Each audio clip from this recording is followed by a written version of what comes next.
যাকে নাম দিয়েছেন ত্রিয়া।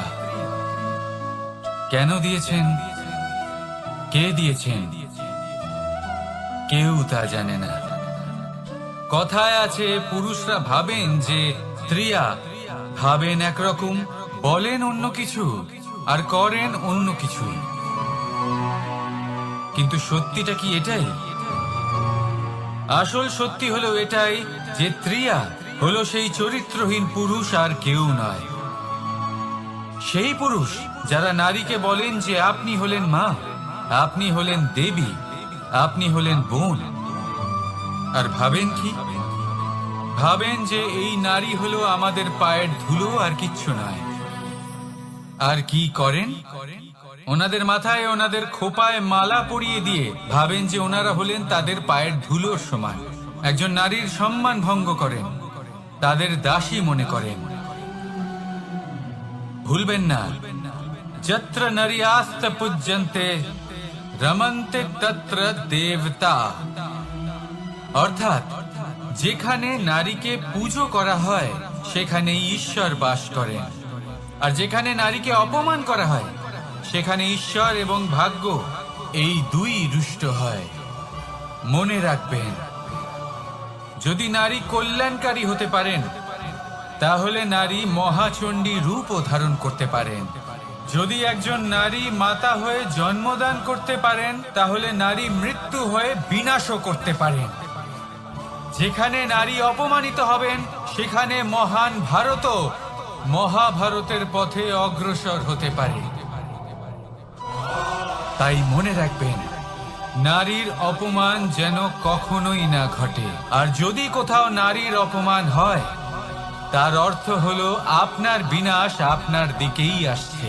আর এটা হলো তার প্রথম পদক্ষেপের প্রথম পদধ্বনি। রাধা রাধা। যদি সন্তান কোনো দুষ্কর্ম করে তাহলে সেই অপরাধ শুধু কি সেই সন্তানের? না, যদি সন্তান দুষ্কর্ম করে তাহলে অপরাধী তার মাতা পিতাও, যারা পুত্র মোহর কারণে সেই অনুচিত কাজে তাকে বাধা দেননি। অপরাধী হলেন তার পিতামহ, যিনি নিজের কর্তব্যবোধের কারণে নিজের পরিবারের যত্ন নেননি, যিনি সন্তানকে কখনো শাস্তি দেননি। অপরাধী হলেন তার সেই গুরুও, যিনি নিজের শিষ্যের সেই দুষ্কর্ম দেখেও তাকে প্রতিহত করতে পারেননি। একজন হবু রাজার কর্তব্য হলো নিজের প্রজার কাছে সে যেন এক উদাহরণ প্রস্তুত করতে পারে।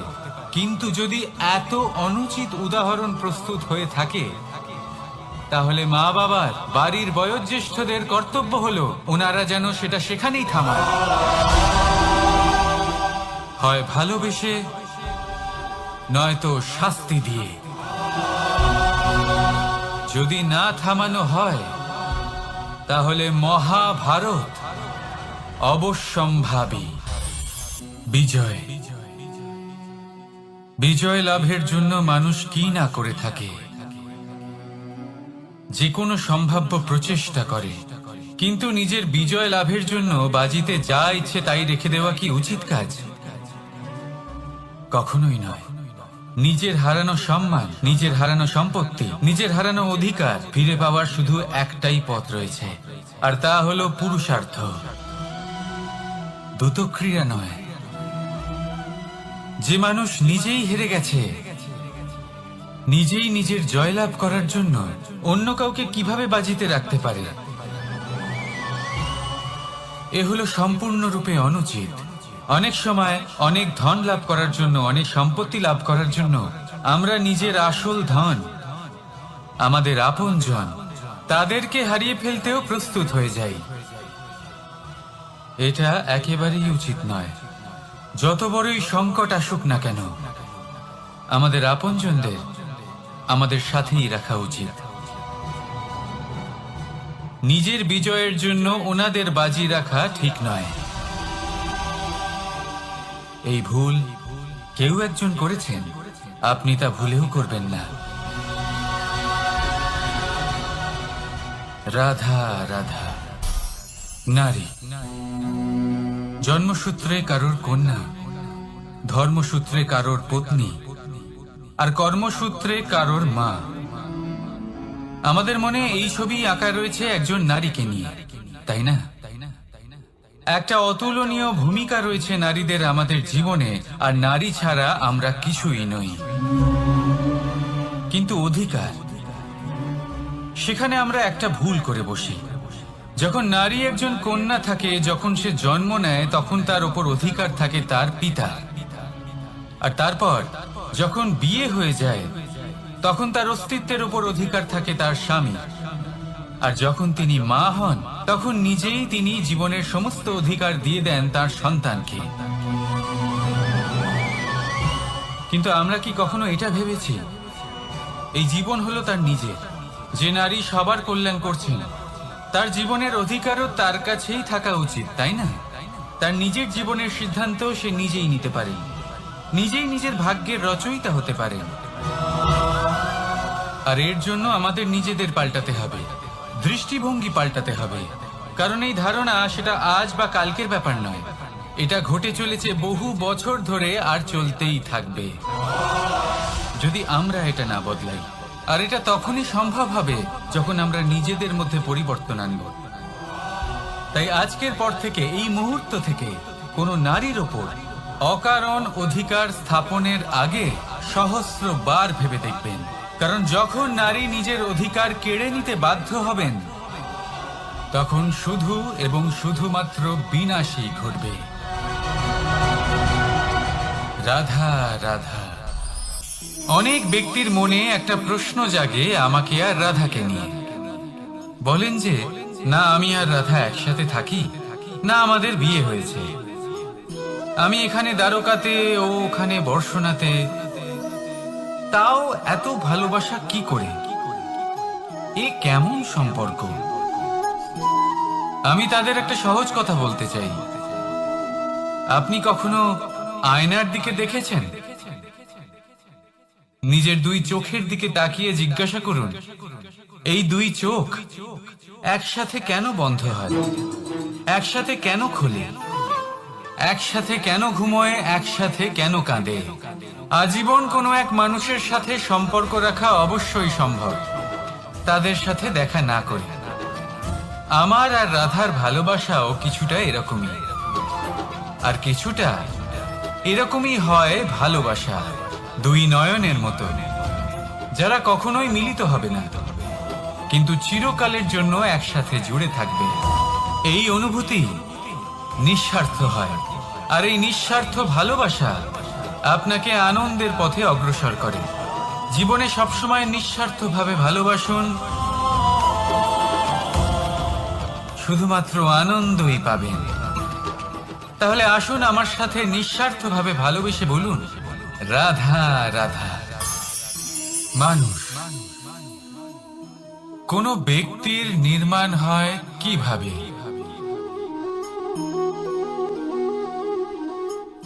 কেউ বলবেন পঞ্চতত্ত্বের দ্বারা, কেউ বলবেন আত্মা, দেহ ও চেতনার দ্বারা, কেউ বলবেন ঈশ্বরের কৃপার দ্বারা, তো কেউ বলবেন এই প্রকৃতির পরীক্ষার দ্বারা। না, মানুষের নির্মাণ হয়ে থাকে বিশ্বাস দ্বারা। ব্যক্তি তখনই গড়ে ওঠেন যখন ব্যক্তিত্ব থাকে, ঠিক কিনা? আর ব্যক্তিত্ব তখনই হবে, আর সেরকমই হবে যেরকম বিশ্বাস আপনি নিজের উপরে রাখবেন। যদি আপনি মনে করেন আপনি বিষের ন্যায় হবেন, তাহলে আপনি বিষাক্তই হবেন। যদি আপনি এটা মনে করেন যে আপনি অমৃতের ন্যায় হবেন, তাহলে আপনি অমরই হয়ে যাবেন। যদি আপনি নিজের উপরে বিশ্বাস রাখেন যে আপনি সংসারের সব থেকে উঁচু পর্বতের শিখরে পৌঁছতে পারবেন, তাহলে আপনি অবশ্যই পৌঁছবেন। যদি আপনার এরকম মনে হয় যে আপনি এরকম কখনো করতে পারবেন না, তাহলে এরকম কখনোই হবে না। ভেবে দেখবেন, বিশ্বাসের মধ্যেই বিশ্ব বাস করে থাকে। তো আপনার অস্তিত্ব কেন করবে না? যেমন বিশ্বাস আপনি নিজের উপরে রাখবেন তেমনই আপনি হয়ে উঠবেন। সেই জন্য নিজের উপরে বিশ্বাস রাখুন, আর হ্যাঁ, ভালোবেসে বলুন রাধা রাধা। শত্রুতা, একজন মানুষ অন্য মানুষের সাথে শত্রুতা করে বসেন। দুজন ঘনিষ্ঠ বন্ধু, এমনও এক সময় আসতে পারে যখন এনারা একে অপরের শত্রু হয়ে ওঠেন। এর অনেকগুলো কারণ হতে পারে, কিন্তু মূল কারণ হলো আলোচনা। আগে হ্যাঁ, আপনি যদি কারোর বিষয়ে আলোচনা করেন তাহলে সে আপনার শত্রু হয়ে যেতে পারে। এবার মনে একটা প্রশ্ন আসতে পারে যে এটা কিভাবে সম্ভব হতে পারে? আলোচনা, এটা তো অত্যন্ত জরুরি। যদি আমি নিজের বন্ধুর খারাপ কাজের বিষয়ে আলোচনাই না করি তাহলে সে শুধরবে কি করে? এ কথা সত্যি যে আলোচনা আবশ্যক, কিন্তু তার থেকেও বেশি গুরুত্বপূর্ণ এবং আবশ্যক হলো আপনার এই সিদ্ধান্ত এটাই যে আপনার এই আলোচনা কোন স্থানে করবেন। যদি এটা সবার সামনে করবেন ভাবেন, তাহলে তা অপমানও হয়ে যেতে পারে। যদি এটা আলাদাভাবে করেন তাহলে তা পরামর্শ হয়ে যায়। অপমান কেউ স্বীকার করতে পারেন না, কিন্তু পরামর্শ সকলের ভালো লাগে।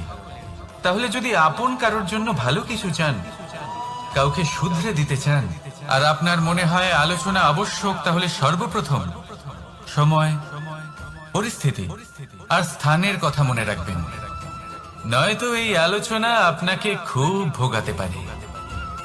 তাহলে আসুন আমার সাথে ভালোবেসে বলুন রাধা রাধা। আপনার জীবনেও কি সমস্যা রয়েছে? অবশ্যই থাকবে। প্রত্যেকের জীবনেই সমস্যা থাকে। প্রত্যেক মানুষ জিজ্ঞাসাও করেন যে এই সমস্যা আসলে কি আর কেন আসে এ জীবনে। আপনাকে একটা কথা বলে দিই যে সমস্যা আসলে সেটা নয় যা আপনার পথে বাধা সৃষ্টি করে, বরং সমস্যা হলো সেটাই যেটা আপনি তখন দেখতে পান যখন আপনার একাগ্রতা আপনার পথ থেকে, আপনার লক্ষ্য থেকে সরে যেতে থাকে। আর এই সমস্যাগুলি দূর করার জন্য, এর সমাধান করার জন্য একটাই পথ আছে, নিজের সমস্ত ভাবনা আরো একবার একাগ্র করুন নিজের পথের দিকে, নিজের লক্ষ্যের দিকে। আপনার সমস্ত ভাবনা যদি কেন্দ্রীভূত হয় নিজের লক্ষ্যে, তাহলে এই সমস্যা দূরে থাকবে। যদি এরকম না হয়, যদি আপনার মন একটু অন্যদিকে চলে যায়, তাহলে এই সমস্ত সমস্যা আবার সামনে চলে আসে আর বাড়তেও থাকে। দেখুন, যেখানে আপনার লক্ষ্য রয়েছে, বাণ যদি সেখানেই চালাতে হয়, তাহলে দৃষ্টি তো সেদিকেই রাখতে হবে। তবেই তো আপনি সেই লক্ষ্য ভেদ করতে পারবেন। সেই জন্য মনে রাখবেন, সর্বদা লক্ষ্য রাখবেন নিজের পথে, সেই পথেই সামনে এগোতে থাকুন নিজের লক্ষ্যের দিকে। আপনি যত সামনে এগোতে থাকবেন এই সমস্যা তত পিছিয়ে যাবে। তাহলে আসুন আমার সাথে ভালোবেসে বলুন রাধা রাধা। এই পাখিরা সত্যি খুব সুন্দর, আমার খুব ভালো লাগে। আপনি নিশ্চয়ই শুনে থাকবেন যে কিছু পাখির কাছে ডানা অবশ্যই থাকে, কিন্তু উড়তে পারে না। তারা চায় উঁচু আকাশে উড়ে বেড়াতে এবং মেঘেদের সাথে কথা বলতে, করতেই পারে না। এবার এই সংসারেও পাওয়া যায় ঘুড়িও। এদের মধ্যে না জীবন আছে, না প্রাণ আছে, আর না আছে ডানা, কিন্তু এরা আকাশের সাথে কথা বলে, হাওয়ার বেগের সাথে কথা বলে, আনন্দ করে, উৎফুল্ল হয়ে ওঠে, আকাশে জীবনের কিছু মুহূর্ত কাটায়। তার কারণ কি হতে পারে? কারণ হলো সুতো। এই সুতো যদি সঠিক হাতে থাকে, তাহলে এই কাগজের তৈরি ঘুড়িও আকাশের উচ্চতায় উড়ে বেড়াতে পারে। এবার এই সুতো আসলে কি? এই সুতো হলো আসলে ভালোবাসা, এই সুতো হলো আসলে বিশ্বাসের। আর এটা আপনি দিয়ে থাকেন তাদের হাতে যাদের আপনি বিশ্বাস করেন, যাদের আপনি নিজের সর্বস্ব দিয়ে দেন। ভেবে দেখুন, এই ভালোবাসা আর বিশ্বাসের সুতো আপনি যদি সঠিক মানুষের হাতে দিয়ে দেন, তাহলে আপনি অনেক উচ্চতায় উঠতে পারবেন, আকাশের উচ্চতায় উড়ে বেড়াতে পারবেন, মেঘের সাথে কথা বলতে পারবেন, পাখিদের মতো উঠতে পারবেন, যা ইচ্ছে তাই করতে পারবেন। শুধু এই মানুষ সঠিক হতে হবে, এমন একজন মানুষ যার মনে আপনার জন্য ভালোবাসা রয়েছে, এমন এক মানুষ যার মনে কোনো স্বার্থ নেই, যিনি পরোপকারী, এমন একজন ব্যক্তি যিনি আপনার অস্তিত্বকে বাইরে নিয়ে আসতে পারবেন, তাকে উজ্জ্বল করে তুলবেন। তাহলে ভালোবাসুন, আনন্দ করতে থাকুন, আর এই আনন্দ সহকারে বলুন, রাধা রাধা। আমরা সকলে এমন ব্যক্তির সাথে থাকতে চাই যারা খুব মিষ্টি কথা বলেন, যাদের ব্যবহার আমাদের ভালো লাগে, যারা দেখতে সুন্দর হন, যাদের আমরা পছন্দ করি। আর সব সময় এমন ব্যক্তির থেকে দূরে থাকতে চেষ্টা করি যাদেরকে আমরা পছন্দ করি না, যাদের কথা আমাদের খারাপ লাগে, যাদের কথা একটু কঠোর হয়। আমরা সব সময় চেষ্টা করি ওষুধও একটু কড়াই হয়, কিন্তু এ কি করে? আমাদের সুস্থ করে তোলে। ঠিক সেইভাবেই ভালোবাসার এই অধ্যায় একটু কঠিন, একটু কড়াও মনে হতে পারে, কিন্তু এর ফল সব সময় আপনাদের স্বাস্থ্যের পক্ষে ভালোই হয়। সেই জন্য যদি কেউ আপনার নিন্দে করে, আপনাকে কড়া কথা শোনায়, আপনার ব্যাপারে আলোচনা করে, তার মানে এটা নয় যে সে আপনার শত্রু। হতে পারে তিনি আপনার বন্ধু হন, আপনার জন্য ভালো চান, আপনাকে শুধরে নিতে চান, আপনার মধ্যে কোনো পরিবর্তন দেখতে চান। সেই জন্য কখনো কারোর কথা শুনে বা কাউকে দেখে প্রাথমিকভাবে এই সিদ্ধান্ত নেবেন না যে তিনি আপনার শত্রু হন নাকি আপনার বন্ধু হন। এমনও শত্রু হয়ে থাকেন যে গুড়ের মতো মিষ্টি মিষ্টি কথা বলে আসলে আপনাকে বিষ পান করিয়ে দেবেন। আর এমনও বন্ধু থাকেন যারা আসলে নিমের মতো কড়া কথা বলেন কিন্তু আপনাকে অমৃত পান করান। এদের মধ্যে পার্থক্য করতে জানতে হবে, কে আসলে শত্রু হন আবার কে আসলে মিত্র হন। এই পার্থক্য যখন আপনি করতে শিখবেন, তখন আপনি এই সংসারের সব থেকে সুখী প্রাণী হয়ে উঠবেন। এই পার্থক্য বোঝা সহজ নয়, কিন্তু অবশ্যই আবশ্যক। রাধা রাধা। অসুখ। এমন কোন মানুষ আছেন এই সংসারে যার অসুখ করে না? প্রত্যেক মানুষ কখনো না কখনো অবশ্যই অসুস্থ হয়েছে, তার এই শরীর রোগের শিকার অবশ্যই হয়েছে। এবারে দেখুন, এই রোগ আসে আবার এই রোগ চলেও যায়, কিন্তু সেই রোগ আমাদের কষ্ট দিতে কেন সক্ষম হয়? কারণ হলো স্বচ্ছতা। যদি এই স্বচ্ছতা শরীরে না থাকে, তাহলে মানুষকে শারীরিক কষ্ট পেতেই হবে। ঠিক সেইভাবেই অত্যন্ত প্রয়োজনীয় হলো এই স্বচ্ছতা যেন মনেও থাকে। যদি এই স্বচ্ছতা মনে না থাকে, তাহলে মানুষ চারিত্রিকভাবে কষ্ট সহ্য করেন। এবারে নিবারণ কি হতে পারে? বড়ই সহজ এর উপশম।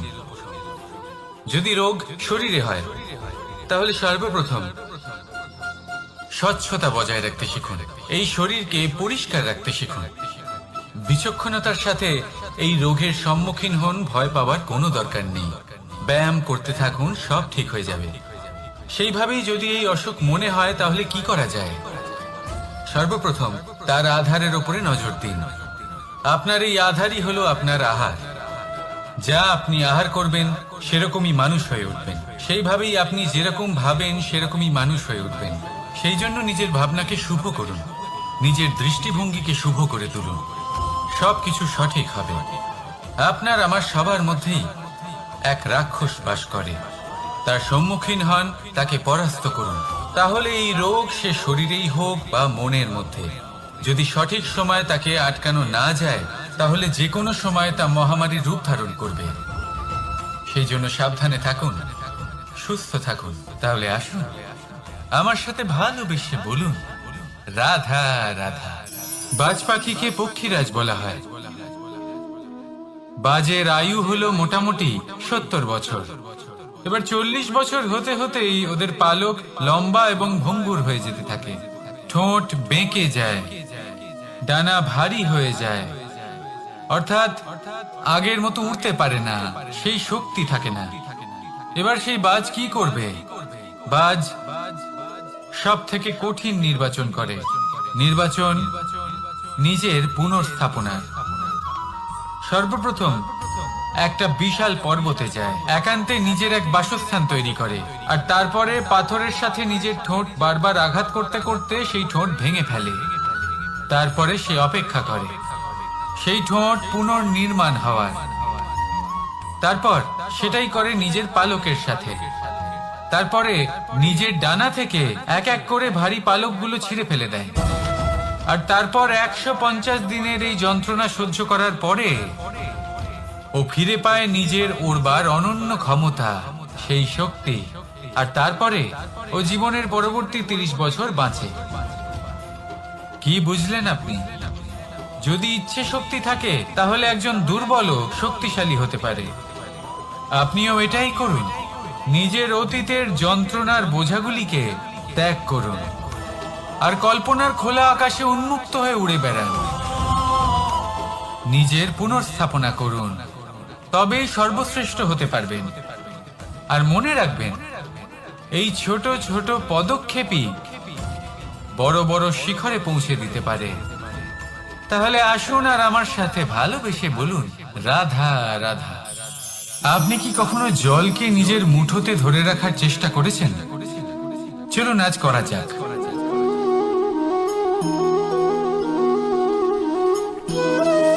যদি আপনি নিজের মুঠো জোরে বন্ধ করেন,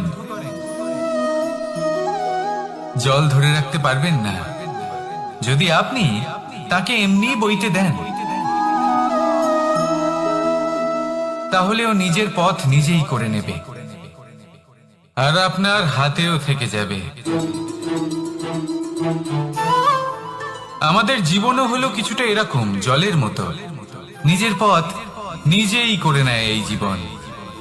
প্রত্যেক সমস্যার সমাধান নিজেই করে নেয় এই জীবন। তাই জীবনে যখন কোনো পরিস্থিতি আমাদের প্রতিকূল হয়ে থাকে, কিছুই হয়তো আমরা বুঝতে পারছি না, কিছুই যখন বসে থাকে না, তখন আমরা হতাশ হয়ে পড়ি, নিরাশ হয়ে পড়ি। আর এটাই করা উচিত নয়। শান্ত মনে দেখতে হবে যে এই জীবনে আসলে কি ঘটে চলেছে। কষ্ট সবাই ভোগ করেন। কষ্ট পেলে কেউ রেগে যান, রেগে গিয়ে পরাক্রম দেখান। এটাই তো করা উচিত নয়। শান্ত মনে সেটাই করতে হবে যা জীবন আমাদের শেখাতে চাইছে। জীবন আমাদের সব শিখিয়ে দেবে, শুধু মনে রাখবেন কখন প্রয়াস করতে হবে আর কখন আমাদের প্রতীক্ষা করতে হবে, সেটা আগে আপনাকে বুঝতে হবে। তাহলে আসুন আমার সাথে ভালোবেসে বলুন, রাধা রাধা। বল, শক্তি, পরাক্রম এই সংসারের বিকাশের মূল। কিন্তু কখনো ভেবেছেন যে প্রকৃতি আমাদের এই বল, শক্তি, পরাক্রম কেন দিয়েছেন? যাতে আমরা জীবনে কারোর উদ্ধার করতে পারি, কাউকে সাহায্য করতে পারি, কারোর জন্য ভালো কিছু করতে পারি, কোনো গরিব অসহায় মানুষের জন্য কিছু করতে পারি। এই বল, এই শক্তির সদ্ব্যবহার করতে পারি। কখনো দেখেছেন এমন মানুষ যার কাছে অসীম শক্তি আছে, কিন্তু তার সাথে অসম্ভব অহংকারও রয়েছে? যিনি নিজেকে সর্বশ্রেষ্ঠ বলে মনে করেন, খারাপ কাজও করেন। আপনি দেখবেন প্রকৃতি এবং মানুষ তাকে ভাঙতে সর্বদা চেষ্টা করেন।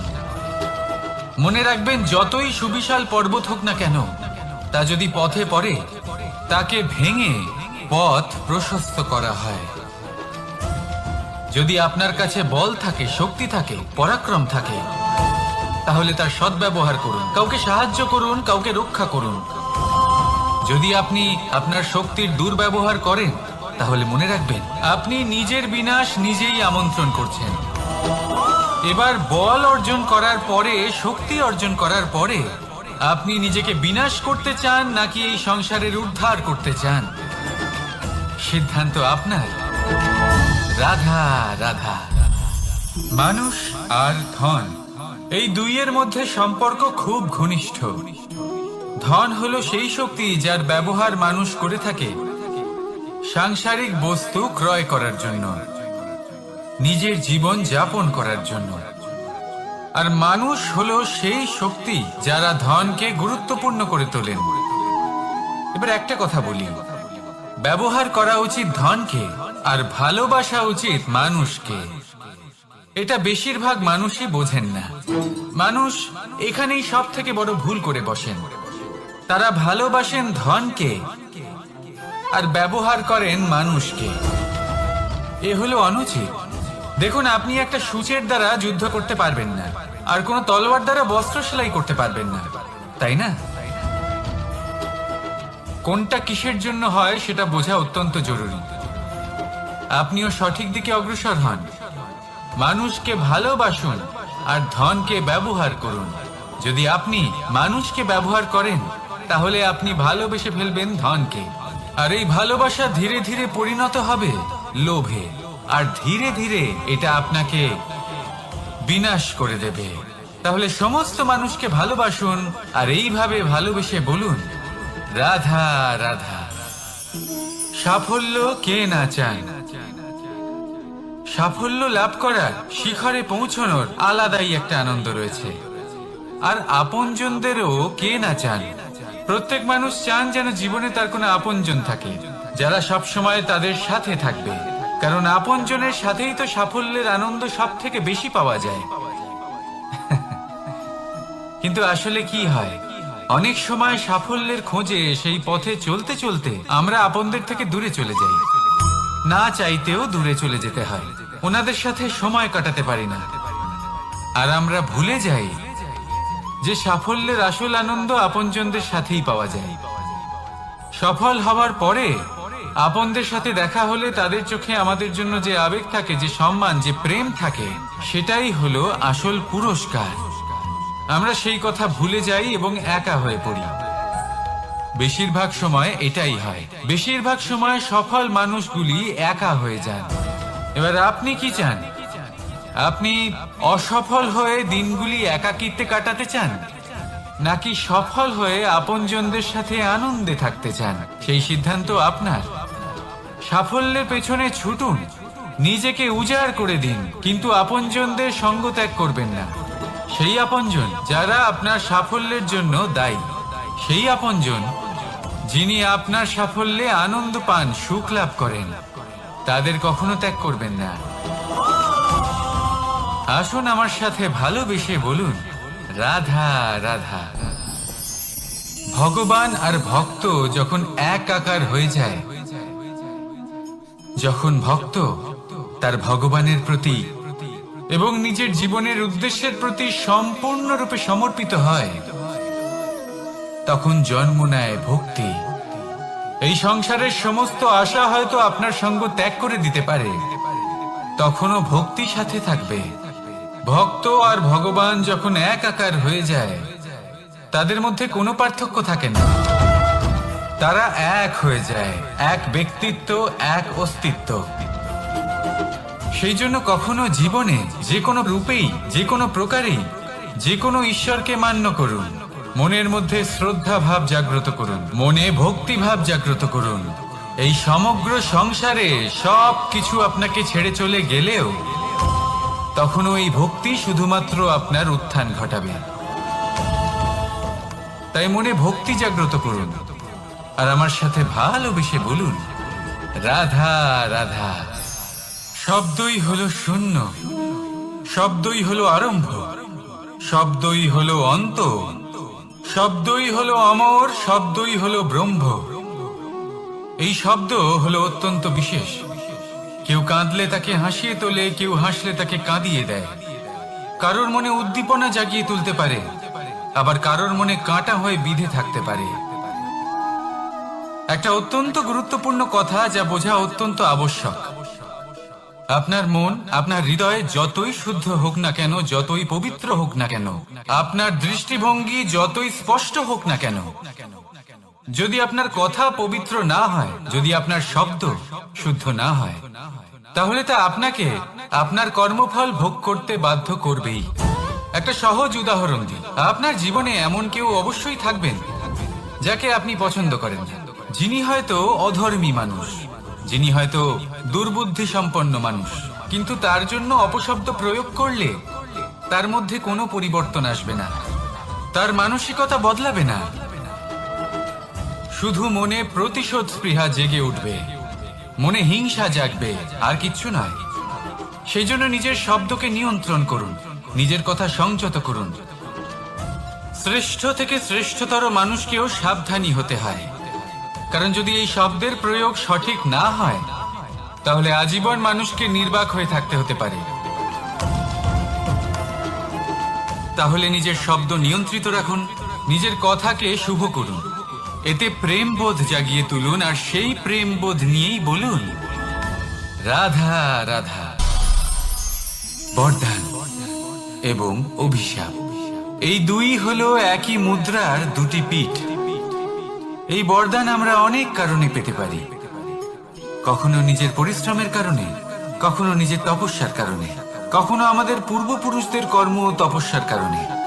কিন্তু এই বরদান কতক্ষণ বরদান থাকবে তা আমরা নিশ্চিত করতে পারি না, তা সুনিশ্চিত করে শুধুমাত্র আমাদের কর্ম। যদি আপনাকে উদাহরণ দিই, আপনি রেশমের কীট দেখেছেন? ও বরদান পেয়েছে যে ও নিজের সুরক্ষার জন্য খোলস বানাতে পারে। এবারও তাতে এত মত্ত হয়ে যায় যে এমন এক আবরণ বানিয়ে ফেলে যাতে সে নিজেই আবদ্ধ হয়ে চাপা পড়ে মরে যায়। এটার তাৎপর্য কি? তাৎপর্য খুবই সরল। গর্ব করা খুবই ভালো, কিন্তু অহংকার করা কখনোই উচিত নয়। যদি অহংকার মনের মধ্যে প্রবেশ করে তাহলে এই বরদান অভিশাপে পরিণত হতে সময় লাগে না। আর যদি কর্মশ্রেষ্ঠ হয় তাহলে অভিশাপ বরদানে পরিণত হয়। তাহলে আসুন শ্রেষ্ঠ কর্ম করুন আর আমার সাথে ভালোবেসে বলুন রাধা রাধা। সুখ, দুঃখ, মৃত্যু, মহামারী এগুলো কখনো বলে আসে না, আবার জিজ্ঞাসা করেও আসে না। এমনই হয় দ্রুত ক্রীড়ার এই খেলায়।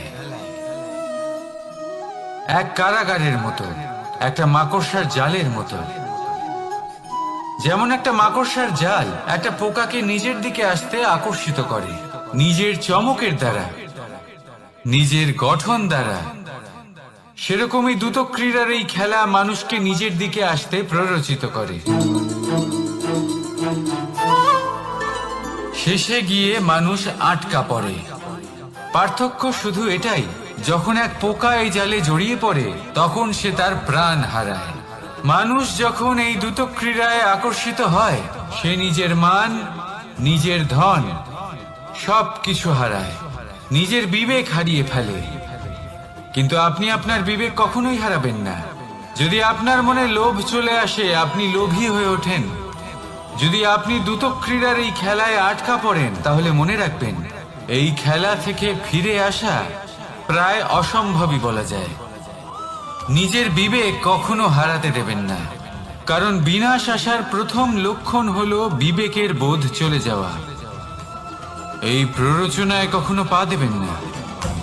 আর আমার সাথে ভালোবেসে বলুন রাধা রাধা। বিজয়, বিজয় লাভের জন্য মানুষ কি না করে থাকে, যে কোনো সম্ভাব্য প্রচেষ্টা করে। কিন্তু নিজের বিজয় লাভের জন্য বাজিতে যা ইচ্ছে তাই রেখে দেওয়া কি উচিত কাজ? কখনোই নয়। নিজের হারানো সম্মান, নিজের হারানো সম্পত্তি, নিজের হারানো অধিকার ফিরে পাওয়ার শুধু একটাই পথ রয়েছে, আর তা হলো পুরুষার্থ, দ্রুত ক্রীড়া নয়। যে মানুষ নিজেই হেরে গেছে, নিজেই নিজের জয়লাভ করার জন্য অন্য কাউকে কিভাবে বাজিতে রাখতে পারে? এ হলো সম্পূর্ণরূপে অনুচিত। অনেক সময় অনেক ধন লাভ করার জন্য, অনেক সম্পত্তি লাভ করার জন্য আমরা নিজের আসল ধন, আমাদের আপনজন, তাদেরকে হারিয়ে ফেলতেও প্রস্তুত হয়ে যাই। এটা একেবারেই উচিত নয়। যত বড়ই সংকট আসুক না কেন আমাদের আপনজনদের আমাদের সাথেই রাখা উচিত। নিজের বিজয়ের জন্য ওনাদের বাজি রাখা ঠিক নয়। এই ভুল কেউ একজন করেছেন, আপনি তা ভুলেও করবেন না। রাধা রাধা। নারী জন্মসূত্রে কারোর কন্যা, ধর্মসূত্রে কারোর পত্নী, আর কর্মসূত্রে কারোর মা। আমাদের মনে এই ছবি আঁকা রয়েছে একজন নারীকে নিয়ে, তাই না? একটা অতুলনীয় ভূমিকা রয়েছে নারীদের আমাদের জীবনে, আর নারী ছাড়া আমরা কিছুই নই। কিন্তু অধিকার, সেখানে আমরা একটা ভুল করে বসি। যখন নারী একজন কন্যা থাকে, যখন সে জন্ম নেয়, তখন তার উপর অধিকার থাকে তার পিতা। আর তারপর যখন বিয়ে হয়ে যায়, তখন তার অস্তিত্বের উপর অধিকার থাকে তার স্বামী। আর যখন তিনি মা হন, তখন নিজেই তিনি জীবনের সমস্ত অধিকার দিয়ে দেন তার সন্তানকে। কিন্তু আমরা কি কখনো এটা ভেবেছি এই জীবন হলো তার নিজের? যে নারী সবার কল্যাণ করছেন, তার জীবনের অধিকারও তার কাছেই থাকা উচিত, তাই না? তার নিজের জীবনের সিদ্ধান্ত সে নিজেই নিতে পারেন, নিজেই নিজের ভাগ্যের রচয়িতা হতে পারেন। আর এর জন্য আমাদের নিজেদের পাল্টাতে হবে, দৃষ্টিভঙ্গি পাল্টাতে হবে। কারণ এই ধারণা সেটা আজ বা কালকের ব্যাপার নয়, এটা ঘটে চলেছে বহু বছর ধরে, আর চলতেই থাকবে যদি আমরা এটা না বদলাই। আর এটা তখনই সম্ভব হবে যখন আমরা নিজেদের মধ্যে পরিবর্তন আনব। তাই আজকের পর থেকে, এই মুহূর্ত থেকে, কোনো নারীর ওপর অকারণ অধিকার স্থাপনের আগে সহস্রবার ভেবে দেখবেন। কারণ যখন নারী নিজের অধিকার কেড়ে নিতে বাধ্য হবেন, তখন শুধু এবং শুধুমাত্র বিনাশই ঘটবে। রাধা রাধা। নারী, পুরুষরা যাকে নাম দিয়েছেন ত্রিয়া, কেন দিয়েছেন, কে দিয়েছেন, কেউ তা জানে না। কথায় আছে, পুরুষরা ভাবেন যে ত্রিয়া, ভাবেন একরকম, বলেন অন্য কিছু, আর করেন অন্য কিছু। কিন্তু সত্যিটা কি এটাই? আসল সত্যি হলো এটাই যে ত্রিয়া হলো সেই চরিত্রহীন পুরুষ, আর কেউ নয়। সেই পুরুষ যারা নারীকে বলেন যে আপনি হলেন মা, আপনি হলেন দেবী, আপনি হলেন বোন। আর ভাবেন কি? ভাবেন যে এই নারী হলো আমাদের পায়ের ধুলো, আর কিচ্ছু নয়। আর কি করেন? ওনাদের মাথায়, ওনাদের খোপায় মালা পরিয়ে দিয়ে ভাবেন যে ওনারা হলেন তাদের পায়ের ধুলোর সমান। একজন নারীর সম্মান ভঙ্গ করেন, তাদের দাসী মনে করেন। ভুলবেন না, যত্র নারীয়াস্ত পূজ্যন্তে রমন্তে তত্র দেবতা। অর্থাৎ যেখানে নারীকে পুজো করা হয়, সেখানে ঈশ্বর বাস করেন। আর যেখানে নারীকে অপমান করা হয়, সেখানে ঈশ্বর এবং ভাগ্য এই দুই রুষ্ট হয়। মনে রাখবেন, যদি নারী কল্যাণকারী হতে পারেন, তাহলে নারী মহাচণ্ডী রূপও ধারণ করতে পারেন। যদি একজন নারী মাতা হয়ে জন্মদান করতে পারেন, তাহলে নারী মৃত্যু হয়ে বিনাশও করতে পারেন। যেখানে নারী অপমানিত হবেন, সেখানে মহান ভারতও মহাভারতের পথে অগ্রসর হতে পারে। তাই মনে রাখবেন, নারীর অপমান যেন কখনোই না ঘটে। আর যদি কোথাও নারীর অপমান হয়, তার অর্থ হলো আপনার বিনাশ আপনার দিকেই আসছে। আর এটা হলো তার প্রথম পদক্ষেপের প্রথম পদধ্বনি।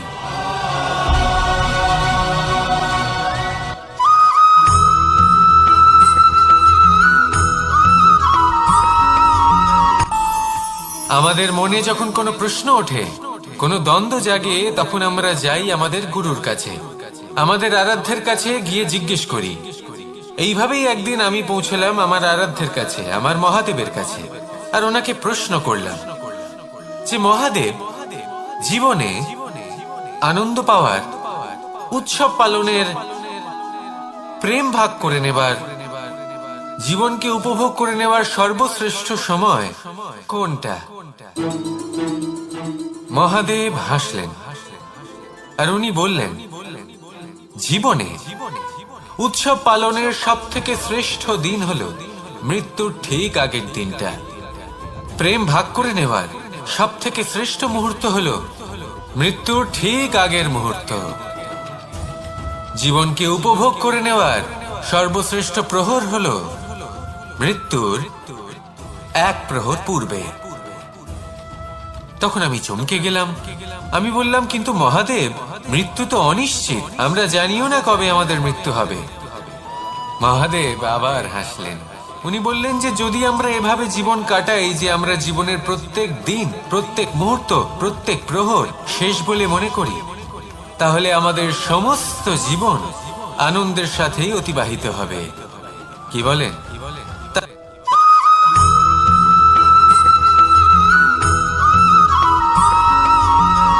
এই সংসারে কোনো বস্তু হোক বা ব্যক্তি হোক, তার একার গুরুত্ব কিন্তু খুব বেশি নয়। একটা উদাহরণ হিসেবে বৃষ্টির ফোঁটাকে ভেবে দেখুন। যদি একটি বৃষ্টির ফোঁটা হয় তাহলে তার খুব বেশি গুরুত্ব থাকে না, কিন্তু যখন সহস্র বৃষ্টির ফোঁটা মেঘের মধ্যে দিয়ে ঝরে পড়ে, তখন সেটা বর্ষার রূপ ধারণ করে। সেই বর্ষা যা এই প্রকৃতিকে শান্ত করে। সেইভাবেই পাথরের ছোট টুকরো, তার খুব বেশি গুরুত্ব থাকে না, কিন্তু যখন অসংখ্য পাথরের টুকরো একত্রিত হয় তখন তা পর্বতের আকার ধারণ করে। সেইভাবেই কিছু মানুষ যখন একত্রিত হন তখন তৈরি হয় পরিবার, কিছু পরিবার যখন একত্রিত হয় তখন তৈরি হয় সমাজ, যখন অনেক সংখ্যক সমাজ একত্রিত হয় তখন তৈরি হয় রাজ্য। এবার এই রাজ্যের সবথেকে গুরুত্বপূর্ণ ব্যক্তি হতে পারেন রাজা, কিন্তু তাও সেই রাজা একা কিছু করতে পারেন না। যুদ্ধ লড়ার সময় তারও নিজের সৈন্যদলকে প্রয়োজন পড়ে। কিন্তু এই সংসারে এমন একজন ব্যক্তি আছেন যিনি একাই সব কাজ করতে থাকেন, এবং সেই ব্যক্তি হলেন মা।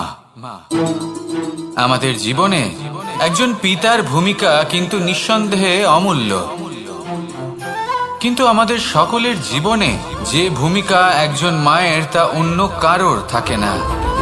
একজন মা একাই সন্তানকে বড় করতে পারেন, সংস্কারী করে তুলতে পারেন, তার জন্য পরিশ্রম করেন। আর এত কিছু কাজ করার পরেও তার কাজের জন্য তিনি প্রশংসা অবশ্য পান না। উল্টে যদি সেই সন্তান অনুচিত পথে চালিত হয়, অনুচিত কর্ম করে, তখন সেই মাকেই অপবাদের পাত্র হয়ে উঠতে হয়। আমাদের জীবনে মায়ের যোগদান কতটা সেটা বুঝুন। আপনাকে বড় করে তোলার জন্য উনি কতটা পরিশ্রম করেছেন সেটা বুঝুন। আজ থেকে, এখন থেকে, এই মুহূর্ত থেকে মাকে সম্মান করতে শিখুন। যখন সময় পাবেন, যখন সুযোগ হবে, তখন তার প্রশংসা করুন, ওনারও ভালো লাগবে। আর মায়ের এই মমতার জন্য, তার এই ভূমিকার জন্য আসুন সবাই মিলে আমরা তাকে প্রণাম করি, আর সকলে মিলে ভালোবেসে বলি, রাধা রাধা।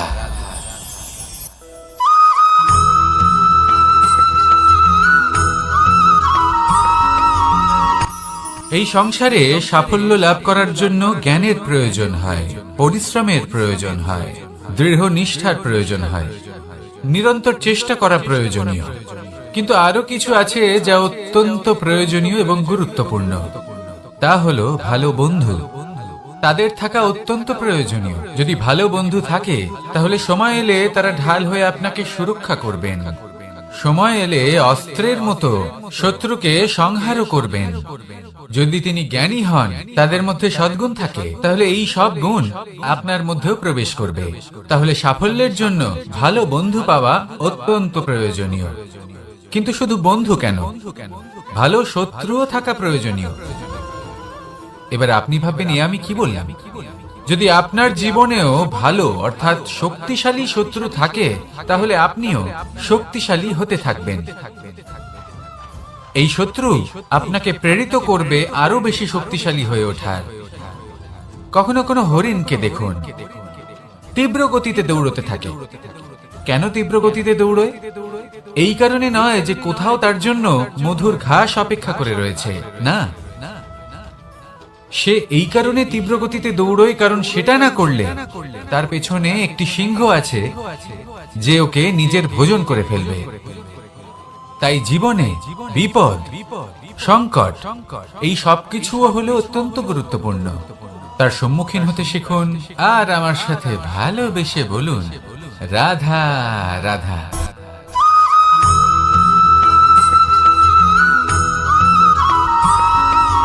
কথায় আছে, প্রত্যেক পুত্র তার পিতার প্রতিচ্ছবি হয়, আর সমস্ত প্রতিচ্ছবি চায় যেন সে তার অস্তিত্ব প্রাপ্ত করতে পারে।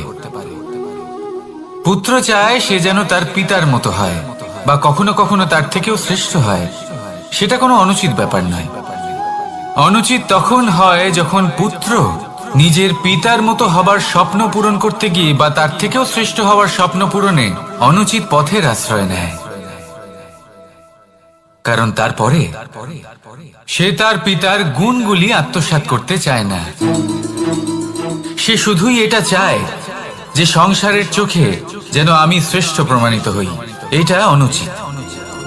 সংসারে এমন অনেক মানুষ আছেন যারা এই কারণে শ্রেষ্ঠ হবার চেষ্টা করেন যাতে তার পরিবারের তার পিতার সম্মান বৃদ্ধি পায়। এমনও মানুষ থাকেন, আর এটাই হলো পার্থক্য উদ্দেশ্যের। মনে রাখবেন, যদি আপনার উদ্দেশ্য শুভ হয় তাহলে পথও শুভ হবে, যদি আপনার উদ্দেশ্য অশুভ হয় তাহলে পথও অশুভ হবে। তাহলে নিজের পিতার মতো হবার চেষ্টা অবশ্যই করুন, তার থেকেও শ্রেষ্ঠ হওয়ার চেষ্টা অবশ্যই করুন, কিন্তু মনে রাখবেন আপনার সংকল্প আর আপনার উদ্দেশ্য এই দুই শুভ হওয়া উচিত। তাহলে আসুন আর আমার সাথে ভালোবেসে বলুন, রাধা রাধা।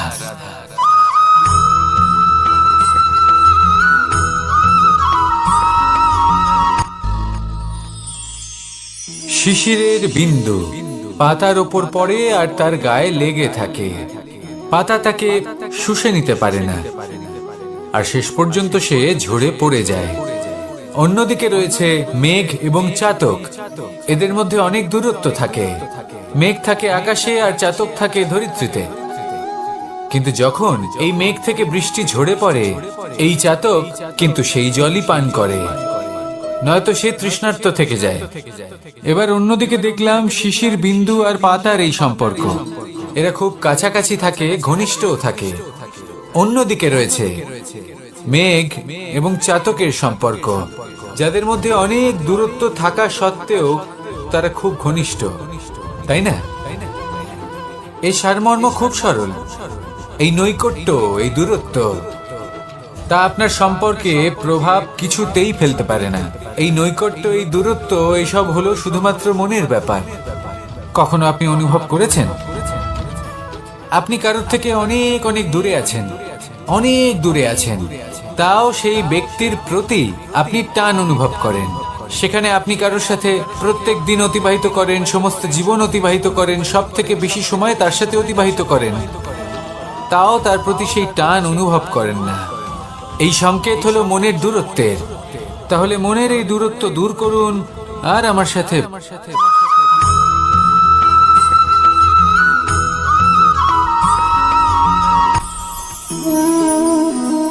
শক্তি এক অত্যন্ত বিচিত্র বস্তু, বা বলতে পারেন অনুভূতি।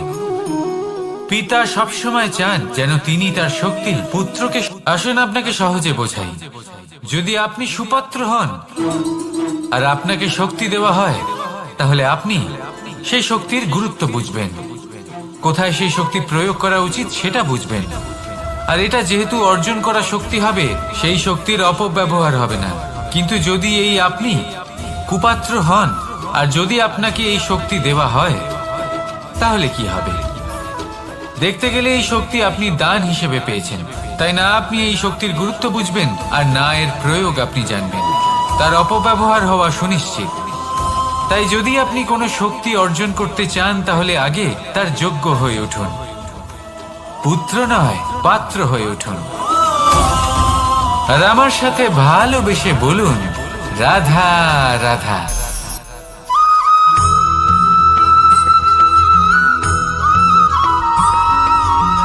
ভালো, শুধু ওনাদের কঠোর ব্যবহার দেখলে আমরা একটু ভয় পেয়ে যাই।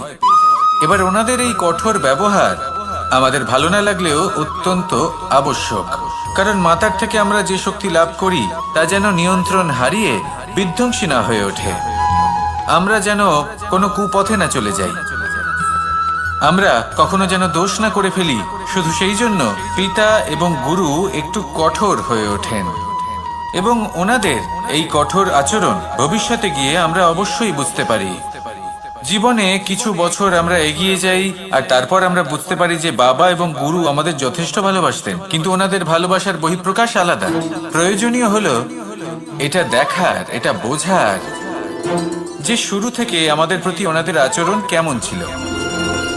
ওনাদের কঠোর হওয়ার পেছনে ওনাদের ভালোবাসাটা বোঝার চেষ্টা করুন, ওনাদের চিন্তাটা বোঝার চেষ্টা করুন, ওনাদের পথপ্রদর্শনের আড়ালে আপনার ভবিষ্যতের জন্য যে পরিকল্পনা ওনারা করেছেন সেটা বোঝার চেষ্টা করুন। তখন আপনারা বুঝতে পারবেন ওনাদের ভালোবাসাকে। আপনার মনের মধ্যে আপনা থেকেই ওনাদের প্রতি সম্মান জেগে উঠবে। নিজের পিতা এবং নিজের গুরু এই দুজনের প্রতি কৃতজ্ঞতা প্রকাশ করুন আর আমার সাথে ভালোবেসে বলুন, রাধা রাধা।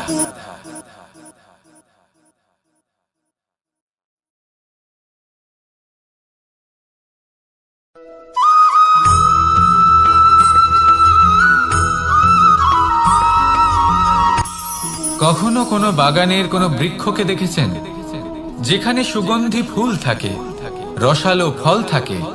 তখন মন প্রফুল্ল হয়ে ওঠে, মন থেকে সেই বৃক্ষের প্রতি ভালোবাসা জন্মায়। কিন্তু যিনি বাগানের মালিক, শুধুমাত্র তিনিই জানেন যে কিভাবে এই বৃক্ষকে আগলে রাখতে হয়, কিভাবে তার পরিচর্যা করলে এতে সুন্দর সুগন্ধি ফুল হবে, রসালো ফল হবে। কখনো কখনো প্রয়োজনের থেকে বেশি রোদ পেলে এই বৃক্ষগুলি শুকিয়ে যায়, প্রয়োজনের থেকে কম রোদ পেলেও এই বৃক্ষ কিন্তু শুকিয়ে যায়। প্রয়োজনের থেকে কম জল যদি পায় এই বৃক্ষ শুকিয়ে যেতে পারে, প্রয়োজনের থেকে অতিরিক্ত জল যদি পায় তখনও এই বৃক্ষের শিকড়গুলি নষ্ট হয়ে যেতে পারে। এবার এটাই কিন্তু আমাদের সংসারের সাথেও হয়।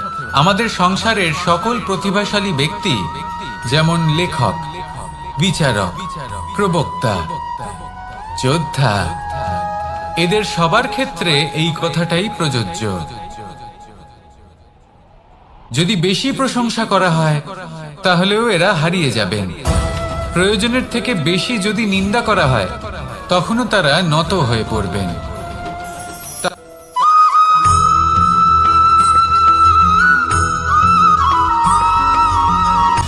সময়, জীবন, কাল। দেখতে গেলে এই তিনটি শব্দ একটি শব্দেরই সমার্থক শব্দ মনে হয়, কিন্তু এই শব্দগুলির অর্থ কি সমান? কখনোই নয়। হ্যাঁ, এই সময় চলতে থাকে, জীবন চলতে থাকে, কালচক্র চলতে থাকে। এই সময় কেটে যায়, কিন্তু এই জীবন একে যাপন করতে হয়। কি বলেন? এই জীবনে কিছু করুন বা কিছু না করুন, জীবন এমনি কেটে যাবে, আপনি জানতেও পারবেন না। কিন্তু সেটা আমাদের উদ্দেশ্য নয়, একে যাপন করতে হবে। এই জীবনে প্রেরণা পেতে শিখুন, প্রেরণা দিতে শিখুন, আহ্বান গ্রহণ করতে শিখুন, আহ্বান জানাতে শিখুন, মহান কাজ করতে শিখুন, ধন্যাত্মক বোধ জাগিয়ে তুলুন। জীবন অতিবাহিত করার অর্থ কি তা আপনি শিখে যাবেন, কারণ সময় কেটে যায়, সমস্ত যুগ কেটে যায়, কিন্তু জীবনের রীতি জীবন কাটিয়ে দেওয়া নয়, জীবন যাপন করা। এই জীবন সম্পূর্ণরূপে অনুভব করতে হবে, নতুন পথ বানাতে হবে। এবারে যদি এই জীবন বাঁচার সময় একবার ভেবে দেখুন, যদি মনে প্রেম থাকে, সদ্ভাবনা থাকে, তাহলে কি হবে? এই জীবনকে বাঁচার অনুভূতিটাই অন্যরকম হয়ে যাবে, একটা আনন্দময় অনুভূতি লাভ করবেন।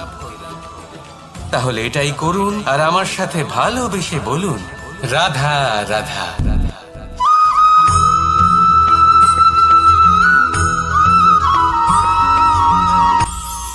এটা হলো ধান গাছ। এর থেকে যে চাল উৎপন্ন হয় তা মানুষ গ্রহণ করেন।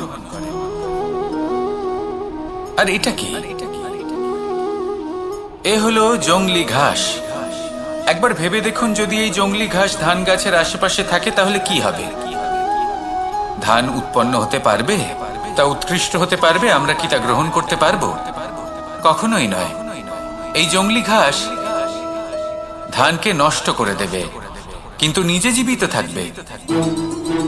এটাই হলো আজকের শিক্ষা।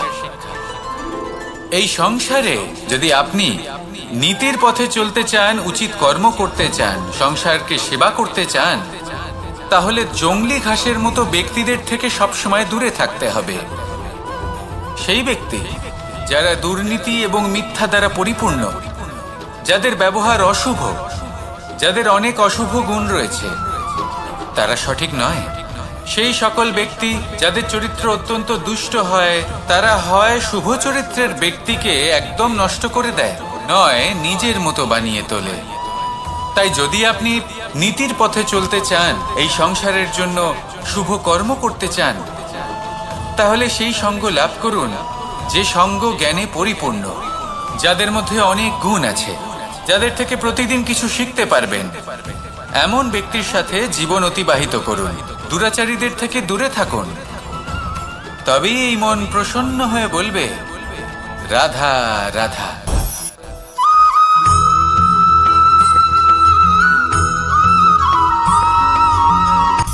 সূচের শেষে একটি ছিদ্র থাকে, যার দ্বারা আমরা এই সুতো পরাতে পারি। আর তারপর সূচের সাহায্যে এই সুতো দিয়ে বস্ত্র সেলাই করা যায়। কিন্তু যদি সুতোটা সোজা করে ধরা না হয়, তাহলে সূচে কখনো এই সুতো পরানোই সম্ভব নয়।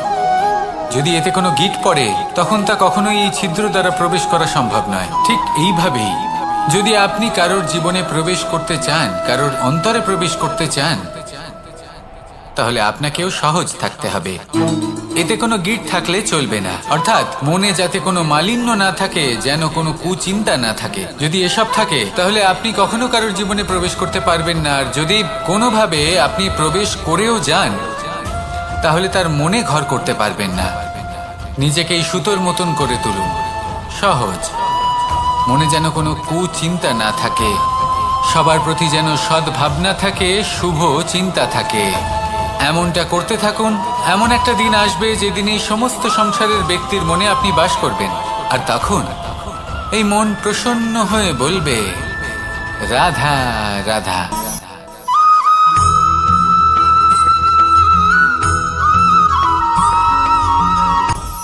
আপনি কখনো পর্বতের শিখরে উঠেছেন?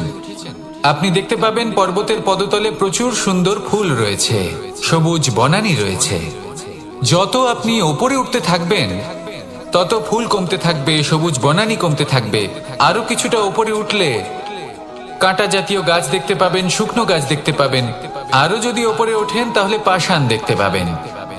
আরো ওপরে উঠলে হিমখণ্ড দেখতে পাবেন। এই যে পর্বত, তা মনুষ্য জীবনের সব থেকে উত্তম উদাহরণ।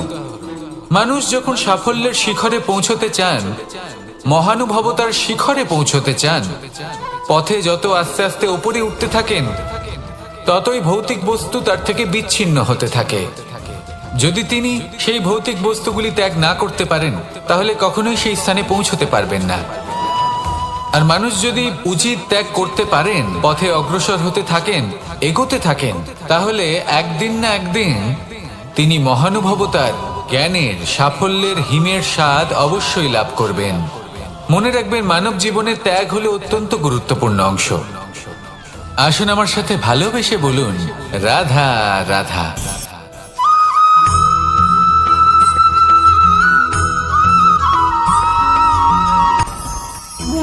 ভোজন। এবার ভোজন সংগ্রহ করার জন্য মানুষ কি না করেন, সব সময় চেষ্টা করতে থাকেন। ফসল উৎপাদনের জন্য অনেক পরিশ্রম করতে থাকেন, কিন্তু অনেক সময় অনেক পরিশ্রম করার পরেও ফসল ভালো উৎপাদন হয় না। এর কারণ কি? কারণ হলো এটাই যে আপনি পরিশ্রম হয়তো অনেক করেছেন, কিন্তু আপনার নজর তো সেই বীজের দিকে ছিলই না যা আপনি রোপণ করেছেন। সেই জন্য সব সময় কোনো বীজ রোপণ করার আগে তাকে পরখ করে দেখুন, তা অত্যন্ত আবশ্যক। আর সেইভাবেই যখনই কোনো কর্মের প্রশ্ন আসে, তাহলে সেখানে শুধুমাত্র পরিশ্রম যথেষ্ট নয়, সেই কাজের প্রতি আপনার কর্তব্য কি, আপনার উদ্দেশ্য কি, সেটা জানা হলো অত্যন্ত গুরুত্বপূর্ণ। তাই কর্ম করুন, কিন্তু সেই কর্মের প্রতি আপনার যা উদ্দেশ্য তার মাহাত্ম্য বুঝতে চেষ্টা করুন।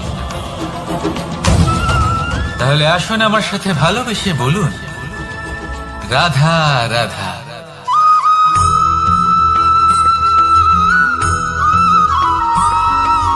বসন্ত ঋতু, এই সময় মন আনন্দে ভরে থাকে। এমন মনে হয় যেন আমরা আকাশে বিচরণ করতে চলে যাই, কিন্তু সেটা তো সম্ভব নয়। সেই জন্য হয়তো আমরা ঘুড়ি ওড়াই, এই ঘুড়িকে নিজেদের প্রতিরূপ মনে করে। এবার অনেক মানুষ আছেন যারা ঘুড়ি ওড়ান, কিন্তু এই কর্মের সারমর্ম কি সেটা কজন বুঝতে পারেন? আপনি এটা মনে করুন যে আপনি হলেন সেই ঘুড়ি, আর এই সুতো যিনি ধরে রয়েছেন তিনি হলেন পরমাত্মা। আর এই সুতো যেখান থেকে শুরু হয়, সেই লাটাই হলো আমাদের কর্মচক্র। এবার আপনি নিজেই অনুমান করুন যে এই উড়ান কার ওপর নির্ভরশীল, পরমাত্মার ওপর আর আপনার কর্মের ওপর। যদি পরমাত্মা আপনার হাত ধরে থাকেন, আপনার সাথে থাকেন, যদি আপনি শুভ কর্ম করতে থাকেন, আপনি এই আকাশে উড়তে থাকবেন। কিন্তু কোথাও কোথাও যদি পরমাত্মার সাথে এই বন্ধন ছিন্ন হয়, আপনার কর্মচক্র খারাপ হয়ে যায় বা থেমে যায়, তাহলে আপনার এই ঘুড়ি কেটে যাবে আর দূরে কোনো গাছের ডালে গিয়ে আটকে যাবে। তাই শুধুমাত্র ঘুড়ি ওড়াবেন না, তার থেকে শিখুন, পরমাত্মার সাহচর্যে থাকুন, সবসময় শুভ কর্ম করতে থাকুন আর সবসময় এই আকাশে উড়তে থাকুন। আসুন আর আমার সাথে ভালোবেসে বলুন, রাধা।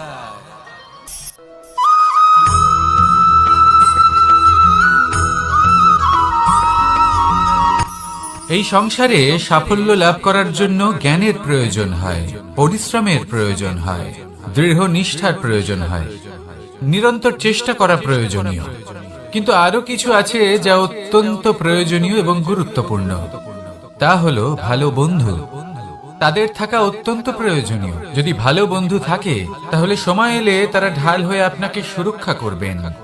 সময় এলে অস্ত্রের মতো শত্রুকে সংহারও করবেন।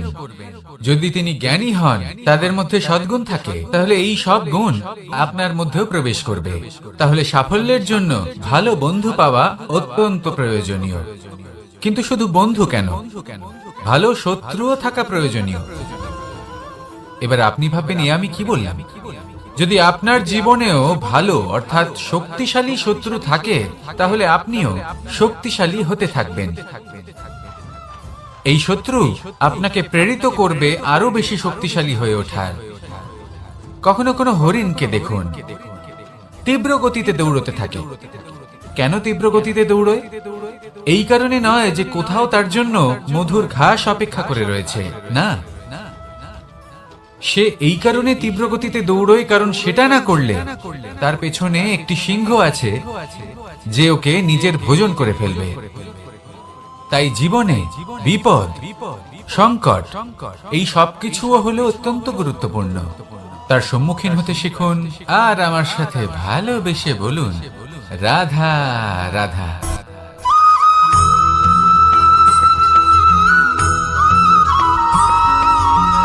ভালো, শুধু ওনাদের কঠোর ব্যবহার দেখলে আমরা একটু ভয় পেয়ে যাই। এবার ওনাদের এই কঠোর ব্যবহার আমাদের ভালো না লাগলেও অত্যন্ত আবশ্যক, কারণ মাতার থেকে আমরা যে শক্তি লাভ করি তা যেন নিয়ন্ত্রণ হারিয়ে বিধ্বংসী না হয়ে ওঠে। আমরা যেন কোনো কুপথে না চলে যাই, আমরা কখনো যেন দোষ না করে ফেলি। শুধু সেই জন্য পিতা এবং গুরু একটু কঠোর হয়ে ওঠেন, এবং ওনাদের এই কঠোর আচরণ ভবিষ্যতে গিয়ে আমরা অবশ্যই বুঝতে পারি। জীবনে কিছু বছর আমরা এগিয়ে যাই আর তারপর আমরা বুঝতে পারি যে বাবা এবং গুরু আমাদের যথেষ্ট ভালোবাসতেন, কিন্তু ওনাদের ভালোবাসার বহিঃপ্রকাশ আলাদা। প্রয়োজনীয় হলো এটা দেখার, এটা বোঝার যে শুরু থেকে আমাদের প্রতি ওনাদের আচরণ কেমন ছিল। ওনাদের কঠোর হওয়ার পেছনে ওনাদের ভালোবাসাটা বোঝার চেষ্টা করুন, ওনাদের চিন্তাটা বোঝার চেষ্টা করুন, ওনাদের পথপ্রদর্শনের আড়ালে আপনার ভবিষ্যতের জন্য যে পরিকল্পনা ওনারা করেছেন সেটা বোঝার চেষ্টা করুন। তখন আপনারা বুঝতে পারবেন ওনাদের ভালোবাসাকে। আপনার মনের মধ্যে আপনা থেকেই ওনাদের প্রতি সম্মান জেগে উঠবে। নিজের পিতা এবং নিজের গুরু এই দুজনের প্রতি কৃতজ্ঞতা প্রকাশ করুন আর আমার সাথে ভালোবেসে বলুন, রাধা রাধা।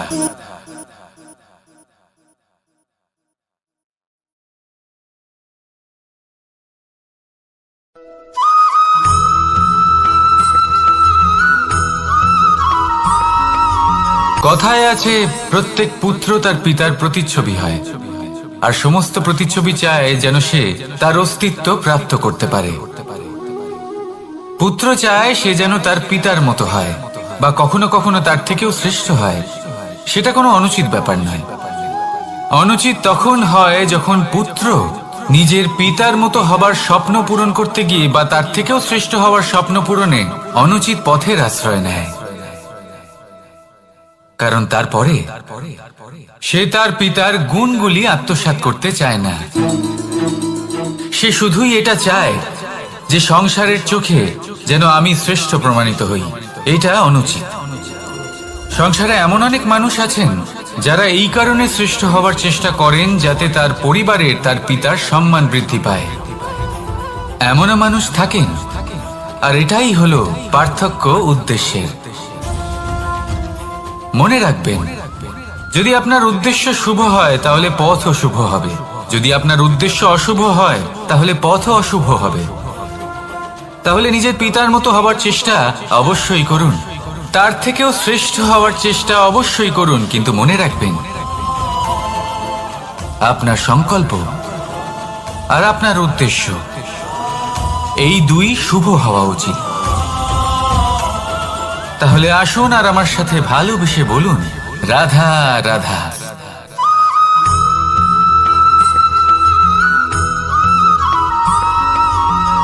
আপনি কখনো কোনো বাজকে নিজের বাসা বানাতে দেখেছেন? এই বাজ যখনই কোনো বাসা বানায় তখন উঁচু গাছের ডালে বা কোনো পর্বতের শিখরে বাসা বানায়, অনেক উচ্চতায়, আর সেখানে তার সন্তানও জন্মগ্রহণ করে। যখন এই সন্তানেরা জন্মায় তখন এই বাজ খুবই ভালোবেসে এবং খুব সাবধানে এদের পালন পোষণ করে। নিজের ঠোঁট দিয়ে তাদের ঠোঁটে খাবার পরিবেশন করে। কিন্তু যেই সেই সন্তানেরা হৃষ্টপুষ্ট হয়ে যায় এবং সেই কথা বাজ নিজে বুঝতে পেরে যায়, সেই বাজ নিজেই সেই বাসা ছিন্ন ভিন্ন করে দেয়। সেই সন্তান যাদের সবেমাত্র ডানা গজিয়েছে, কিভাবে উঠতে হয় তারা জানে না, সেই সন্তানগুলিকে উচ্চতা থেকে ঠেলে দেয়। সেই সন্তান প্রথমে ভয়ভীত হয়ে যায়। তারা সামনে মৃত্যুকে দেখতে পেয়ে ভয়ের কারণে তাদের ডানা ঝাপটাতে থাকে, আর সেই প্রক্রিয়াতেই সেই সন্তানগুলি উড়তে শুরু করে দেয়। এবার এই ঘটনায় আমরা কি শিক্ষা পেতে পারি? এটাই, যদি আপনি মাতা পিতা হন তাহলে নিজের সন্তানকে অবশ্যই স্নেহ করুন, কিন্তু তাদেরকে নিজের আঁচলের তলায় বেঁধে রাখবেন না। যদি আপনি চান আপনার সন্তান জীবনে উন্নতি করুক, তাহলে নিজের মুঠো থেকে তাদের স্বতন্ত্র করে দিন।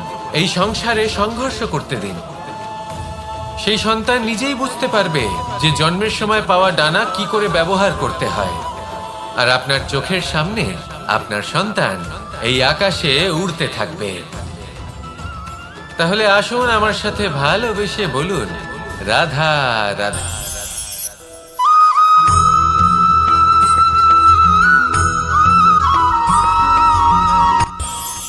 এই সংসারে আমরা প্রকাশ কোথা থেকে পাই? এর উত্তর বড়ই সরল। ভোরে যখন সূর্যোদয় হয় তখন প্রকাশের কিরণ আমাদের ঘরে এসে পৌঁছয়। এইভাবেই আমরা প্রকাশ লাভ করি। এবার এই প্রকাশের আলোতেই আমরা সারাদিনের কাজ সম্পন্ন করি। সন্ধে হয়ে যায়, সূর্যাস্ত হয়ে যায়, আর আমাদের ঘর যাতে অন্ধকার না হয় তার জন্য আমরা একটা প্রদীপ প্রজ্বলিত করি। এটাই ঘটে আমাদের জীবনেও। এবার প্রবাহমান আয়ুর সাথে আমরা আমাদের অন্তরে যদি একটা প্রদীপ প্রজ্বলিত করে নিই, তাহলে বিষয়টাই অন্যরকম হবে। এবার আপনি বলবেন কোন প্রকাশের কথা বলছি যে আমাদের অন্তরে জাগ্রত করা সম্ভব? আমাদের আত্মার মাঝে প্রেমের প্রকাশ জাগ্রত করার কথা বলছি। কারণ আমাদের এই জীবন এও হলো দিনের আলোর মতো। আজ প্রকাশ আছে, কিন্তু কোনোদিন অবশ্যই অস্ত হবে। কিন্তু অস্ত হবার আগে যদি আমরা আমাদের আত্মার মাঝে প্রেমের এই প্রকাশ উজ্জ্বলিত করে নিই, তাহলে আমাদের সন্ধ্যাকালও আমরা আনন্দে এবং প্রেমে যাপন করব। তাহলে আসুন আর আমার সাথে ভালোবেসে বলুন, রাধা রাধা।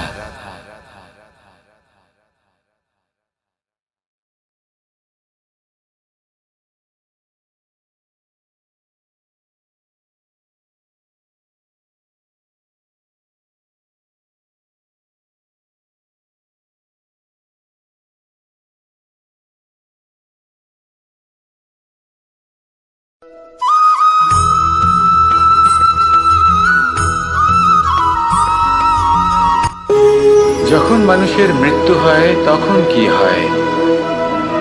অনেক সংখ্যক মানুষ শোক পালন করতে চলে আসেন। যে ব্যক্তি মৃত্যু লাভ করেছেন তার অনেক বস্তু থাকে যেগুলো তার প্রিয়, যেগুলো তিনি ব্যবহার করেছেন।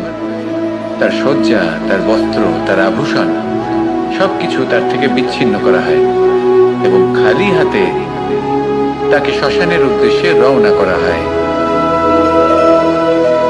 আমি আপনাকে এই প্রশ্ন করতে চাই, আপনি এই সংসারে কি অর্জন করেছেন? ধন সম্পত্তি, বস্ত্র, আভূষণ, এই সব কিছু যে আপনি অর্জন করেছেন, আপনার মৃত্যুর পরে তা আপনার থেকে দূর হয়ে যাবে। এর উত্তর হলো একটাই, আপনার কর্ম। শুধু সেটাই আছে যা একান্ত আপনার, আর শুধু সেটাই এই সংসার থেকে চলে যাওয়ার পরেও সংসারেই জীবিত থাকবে। যদি আপনি দুষ্কর্ম করেন, তাহলে এই সংসার আপনাকে একটি অনুচিত উদাহরণ হিসেবে মনে রাখবে যে এই ব্যক্তি খুব পাপী ছিল, অনুচিত কর্ম করতেন। যে পথে তিনি চলেছেন সেই পথে কারোর চলা উচিত নয়। সেখানেই যদি আপনি সৎকর্ম করেন, তাহলে সংসার চিরকাল এটাই বলবে যে খুব ভালো মানুষ ছিলেন, সবাইকে ভালোবাসতেন, সবাইকে সাহায্য করতেন, আমার খুব প্রিয় মানুষ ছিলেন। এটাই হলো শ্রেষ্ঠ কর্ম। সেই জন্য জীবনে শুধুমাত্র ধন সম্পত্তি, আভূষণ এই সব অর্জন করতে গিয়ে নিজের মনোনিবেশ করবেন না। শ্রেষ্ঠ কর্ম করুন। সংসার থেকে চলে যাওয়ার পরেও এই কর্মই এই সংসারে আপনাকে জীবিত রাখবে। আসুন আমার সাথে ভালোবেসে বলুন, রাধা রাধা।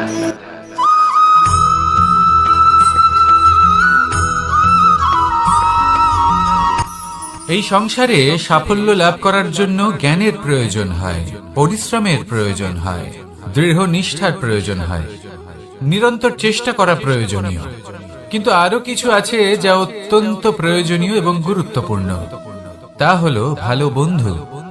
তাদের থাকা অত্যন্ত প্রয়োজনীয়। যদি ভালো বন্ধু থাকে, তাহলে সময় এলে তারা ঢাল হয়ে আপনাকে সুরক্ষা করবেন। সময় এলে অস্ত্রের মতো শত্রুকে সংহারও করবেন। যদি তিনি জ্ঞানী হন, তাদের মধ্যে সদ্গুণ থাকে, তাহলে এই সব গুণ আপনার মধ্যেও প্রবেশ করবে। তাহলে সাফল্যের জন্য ভালো বন্ধু পাওয়া অত্যন্ত প্রয়োজনীয়। কিন্তু শুধু বন্ধু কেন, ভালো শত্রুও থাকা প্রয়োজনীয়। এবার আপনি ভাববেন, আমি কি বললাম? যদি আপনার জীবনেও ভালো অর্থাৎ শক্তিশালী শত্রু থাকে, তাহলে আপনিও শক্তিশালী হতে থাকবেন। এই শত্রু আপনাকে প্রেরিত করবে আরো বেশি শক্তিশালী হয়ে ওঠার। কখনো কোনো হরিণকে দেখুন, তীব্র গতিতে দৌড়তে থাকে। কেন তীব্র গতিতে দৌড়য়? এই কারণে নয় যে কোথাও তার জন্য মধুর ঘাস অপেক্ষা করে রয়েছে, না। সে এই কারণে তীব্র গতিতে দৌড়য় কারণ সেটা না করলে তার পেছনে একটি সিংহ আছে যে ওকে নিজের ভোজন করে ফেলবে। তাই জীবনে বিপদ, সংকট এই সবকিছুও হলো অত্যন্ত গুরুত্বপূর্ণ। তার সম্মুখীন হতে শিখুন আর আমার সাথে ভালোবেসে বলুন, রাধা রাধা।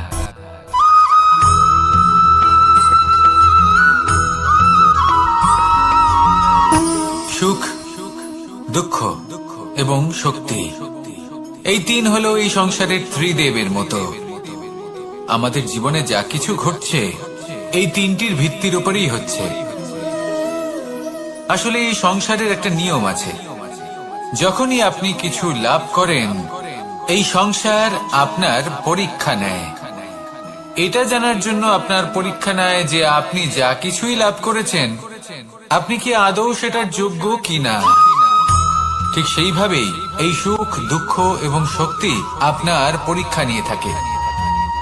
যখন সুখ আসে তখন সে আপনার পরীক্ষা নেয় যে আপনার মধ্যে অহংবোধ জাগ্রত হয়নি তো। যদি অহংবোধ চলে আসে তাহলে সুখ সেখানেই সঙ্গ ত্যাগ করে। দুঃখ আপনার ধৈর্যের পরীক্ষা নিতে থাকে, আর যদি আপনার মধ্যে ধৈর্য না থাকে তাহলে এটা আপনাকে আরো বেশি দুঃখের গভীর অন্ধকারে ঠেলে দেবে। সেখানে শক্তি পরীক্ষা নেয় আপনার বিনম্রতার।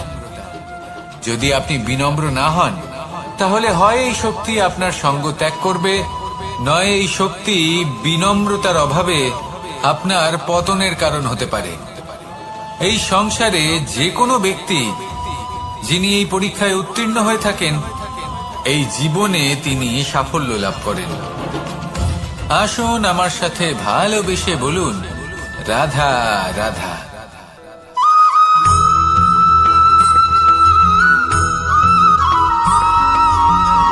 পুরুষার্থ। শাস্ত্রে 4 ধরনের পুরুষার্থের কথা বলা হয়েছে। প্রথম হলো ধর্ম। আপনি কি জানেন এই ধর্ম আসলে কি? আপনার কি মনে হয় ধর্ম আসলে কি? কোনো বিশেষ ঈশ্বরকে মানাই কি ধর্ম বলা হয়?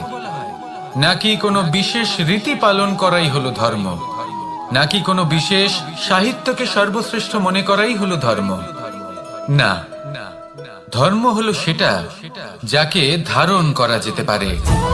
আর ধারণ শুধু সেটাই করা যায় যা পবিত্র। পবিত্র শুধু তাকেই বলা হয় যা নিঃস্বার্থ, যার মধ্যে শাসন করার কোনো ইচ্ছে নেই,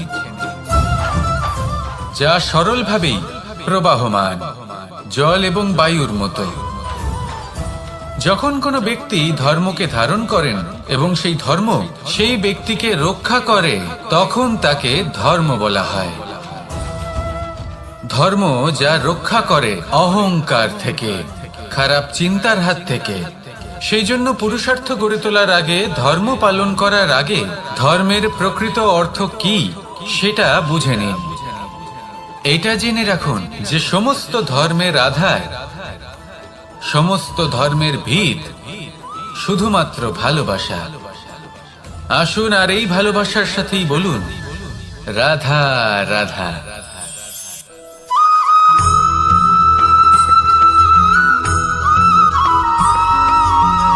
এই সংসারে সবথেকে বেশি কোমল বস্তু হলো রেশম। এই রেশম এতটাই কোমল হয় যে এর পুরো একটা থান শুধুমাত্র একটা হাতে ধরা সম্ভব। কখনো ভেবে দেখেছেন এই রেশম কিভাবে হয়? একটি কীট তার লালার দ্বারা উৎপন্ন হয়। এই কীট সেই রেশমকে পাক দিতে থাকে, পাক দিতেই থাকে, আর আস্তে আস্তে তার মধ্যেই জড়িয়ে পড়ে। শেষে ওর এই সুন্দর অমূল্য সৃষ্টি রেশমের এই সুতো তার নির্মাণ কার্য পূর্ণ হয়, কিন্তু তাতেই ও নিজে বন্দী হয়ে যায়। নিজেরই মায়াজালের এই বন্দী গৃহে নিজেই ফেঁসে যায়। এবার এই সুতোকে ব্যবহারযোগ্য করে তোলার জন্য এই কীটগুলিকে এই কবচের সাথেই ফুটন্ত জলে ফেলে দেওয়া হয়। এই সংসারে যদি আমাদের স্বপ্ন এই সংসারের দুঃখ হরণ করার জন্য, এই সংসারে সুখ বিতরণ করার জন্য হয়, তবেই আমাদের প্রগতি সম্ভব। যদি আমাদের এই স্বপ্ন শুধুই আমাদের এবং আমাদের স্বার্থ সিদ্ধির জন্য হয়, তাহলে এই স্বপ্ন আমাদের অন্ধ করে দেবে, আমাদের অন্ধকারের পথে নিয়ে যাবে, আর আমরাও সেই কীটের মতো হয়ে যাব। নিজেদেরই মায়াজালে আমরা নিজেই ফেঁসে যাব, আর শেষে আমরা যদি কিছু লাভ করি তা হবে একাকিত্ব, অন্ধকারময় মৃত্যু। তাই স্বপ্ন অবশ্যই দেখুন, কিন্তু এমন ভাবে স্বপ্ন দেখবেন না যে তার এই বন্দিগৃহে আপনি নিজেই ফেঁসে গেলেন। স্বপ্ন দেখুন পরোপকারে।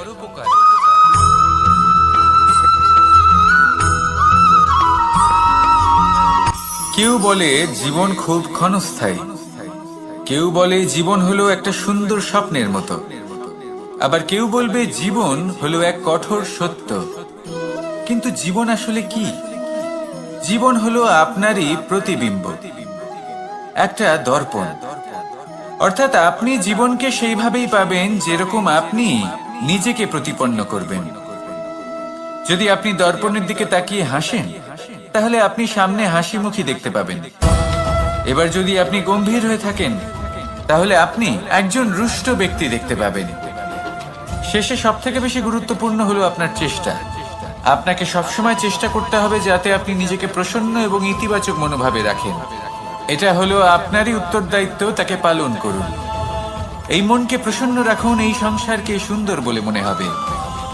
আর এই মন প্রসন্ন হয়ে বলবে, রাধা রাধা।